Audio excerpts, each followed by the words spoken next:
رسول اللہ نے پوچھا جبریل یہ بتاؤ تمہاری عمر کیا ہے؟ کیا ان کی عمر بولو؟ وہ جبریل جو کم و بیش 1,24,000 نبیوں کے دور کو دیکھے ان کی عمر کیا ہوگی؟ تو جبریل نے کہا یا رسول اللہ اندازہ تو نہیں ہے پکی بات مگر ایک ثبوت ہے۔ بولا کیا ثبوت؟ بولا رسول اللہ عرش اعظم کے اوپر آسمان کی سب سے بلندیوں میں ایک تارا 70,000 سال میں ایک بار نکلتا اور میں نے اسے 72,000 مرتبہ دیکھا ہے۔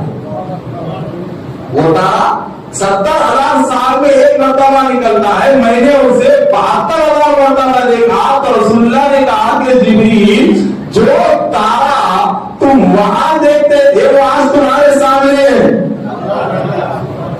جو تارا تم 72,000 مرتبہ دیکھ چکے ہو آج وہ تارا تمہارے سامنے ہے۔ وہ تارا میرا نہیں تھا، وہ میرا نور تھا کہ میں 70,000 سال میں ایک مرتبہ سجدے سے سر اٹھاتا تو فرشتے سمجھتے تارا نکل آیا ہے، فرشتے سمجھتے تارا نکل آیا ہے۔ تو یہ ہو گئی جبریل کی بات۔